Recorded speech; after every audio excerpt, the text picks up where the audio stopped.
Hi friends, welcome to my channel. আমরা সবাই জানি যে আগামী 22 তারিখ 22 এপ্রিল 2025 পশ্চিমবঙ্গের বুকে আরও একটি গুরুত্বপূর্ণ দিন। সবাই আমরা প্রাথমিকের 32,000 কিংবা এসএসসি 2016 নিয়েই ব্যস্ত আছি। স্বাভাবিক, এটা নিয়ে অনেক ভিডিও করেছি। আমার ভিউয়ার্সরা বারবার আমায় কমেন্ট করছেন বিভিন্ন মাল্টিমিডিয়াতে বা সোশ্যাল মিডিয়াতে যে দাদা ভাই কি ভাই আপনি একটু ডিএ নিয়ে ভিডিও করুন। তাই আজকে আপনাদের সামনে একটি নতুন ভিডিও নিয়ে এসে গেলাম। ধন্যবাদ ফ্রেন্ডস, আমি সুজিত কুমার ভৌমিক, আপনাদের সবাইকে আমার চ্যানেলে সুস্বাগত। প্রথমেই যে খবরটা রাখবো যে আগামী 22 এপ্রিল দুটি ঘটনা খুবই গুরুত্বপূর্ণ বলে ইউটিউবার হিসেবে আমার মনে হয়েছে। প্রথম ঘটনা হয়েছে, এখানে একটা পরিবর্তন ঘটেছে। এই যে 22,628 নম্বর এসএলপি যে মামলাটি ভেরিফাইড হয়েছিল 24 নভেম্বর 2022, রেজিস্টার্ড হয়েছিল 6 ডিসেম্বর 2022। এই এতদিন ধরে 2022 সাল থেকে চলা একটি মামলা আমরা দেখলাম দুম করে আগে ছিলেন জাস্টিস সঞ্জয় ক্যারল এবং তারপরে ছিলেন জাস্টিস মনোজ মিশ্রা ডিভিশনাল বেঞ্চে।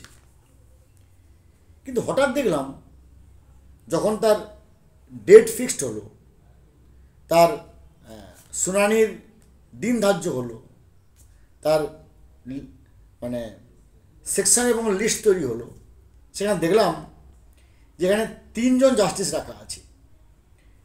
একজন বিক্রম নাথ, একজন জাস্টিস সঞ্জয় ক্যারল, একজন জাস্টিস সন্দীপ মেহতা। তো এই justice Vikram Nath, justice Sanjay Karol, justice Sandeep Mehta, এই 3জনের ডিভিশনাল বেঞ্চে দিয়ে মামলাটি শুনানির জন্য নাম্বার 51 16 নম্বর কোর্টে 51 নম্বর সিরিয়ালে স্টিপুলেট করা হয়েছে। এবার আসি, তাহলে আমরা কেন এত ভয় পাচ্ছি? এটার শুনানি হবে কি হবে না এরকম দ্বন্দ্বে আমরা পড়েছি কেন? অতীতেও দেখেছি যে অনেক মামলা 50-এর উপরে ছিল, সেগুলো কিন্তু আলোচিত হয়েছে। 60 নম্বর মামলাতেও কিন্তু আলোচিত হয়েছে।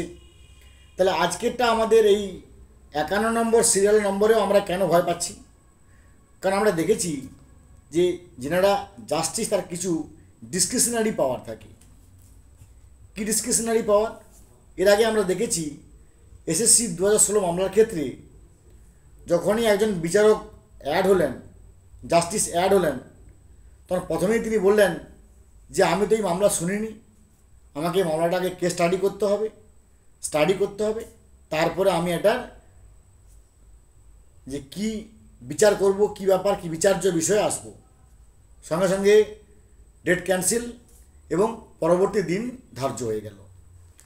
এর আগেও আমরা দেখেছি জাস্টিস দীপঙ্কর স্যার, উনি বললেন যে এই মামলাতে আমি শুনবো না। এটাতে আমার মনে হচ্ছে যে এখানে ওয়েস্ট বেঙ্গল গভর্নমেন্ট এমপ্লয়িজরা খুবই অতি সক্রিয় হয়ে উঠেছে, হাইপার অ্যাক্টিভ, তাই এই মামলা আমি শুনবো না।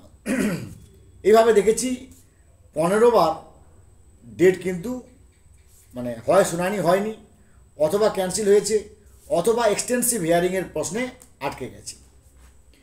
কিন্তু গতবার শেষবারের মতো শুনানিতে যখন মামলাটি উঠেছিল, আমরা দেখেছিলাম অভিষেক মনু সিংভিজি আবার সেই একই রকম প্রশ্ন তুলেন, যেখানে এক্সটেন্সিভ হিয়ারিংয়ের প্রশ্ন করেন। তখনই জাস্টিস যেনারা ছিলেন, জাস্টিস সঞ্জয় ক্যারল এবং জাস্টিস মনোজ মিশ্রা, এর আগের হিয়ারিংয়ে তখন কিন্তু বলেছিলেন ঠিক আছে, তাহলে একটা স্পেসিফাইড ডেট করা হচ্ছে। যে স্পেসিফাইড ডেটে এক্সটেন্সিভ হিয়ারিং কেন চাইছেন, কি বলতে চান, কি বক্তব্য আছে রাজ্যের, সেগুলো সবই ওই দিন আমরা শুনব।